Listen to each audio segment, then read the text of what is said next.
سمي بصندوق الحكايا ومتحف الكنوز وملتقى الحضارات. إنه سوق العرصة، أقدم سوق في دولة الإمارات، 200 عام من التاريخ وما زال شاهقا وسط ثورة المولات والأسواق التجارية الضخمة.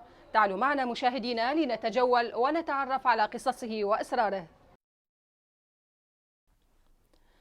لأن القلب موطن الأسرار، فليس أقدر من سوق العرصة على حفظ أسرار الشارقة.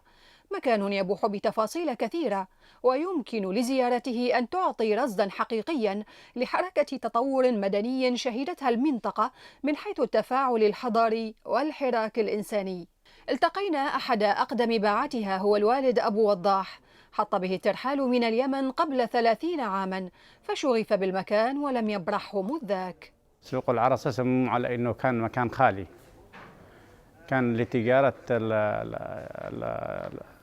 الأشياء المأكولات والإبراك الجمال. هنا كانوا يبركوا في السوق، كان عرصة فاضية يعني.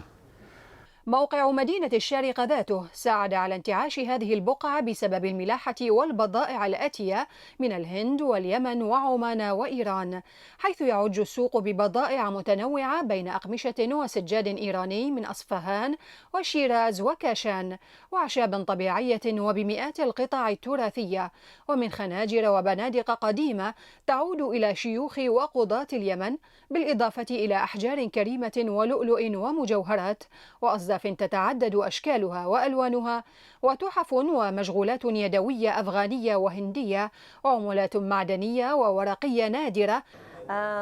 I think the first time I came here to Al Arsa Souk in Sharjah, my first impression was to travel back in time to where the local people, the local men would gather around, have their coffee, their tea, and of course trade with different merchandise. You have several antiquity stores, so you can see some of the merchandise that would come through here as daggers, jewelry, different silver artifacts. يعد السوق بمثابة مسرح تتجسد على خشبته شخصيات حضارية عدة، لكل شخصية منها أداؤها وزيها ونكهتها الخاصة. رائحة القهوة العربية تملأ المكان، منبعثة من أقدم مقهى شعبي. ذلك المقهى مر منه ذات يوم المغفور له الشيخ زايد وعدد كبير من شخصيات الدولة، وتذوقوا حينها نكهة أكلاته الشعبية. من هنا مر رحالة جسدوا هذا المكان في رسوماتهم وخرائطهم القديمة، ومر هنا نخب من هواة جمع التحف والنوادر. وبمرورنا معكم اليوم نكون قد تعرفنا على منفذ من منافذ قلب الشارقة وموطن من مواطن أسرارها. سهاد القيسي من سوق العرصة، دولة الإمارات العربية المتحدة.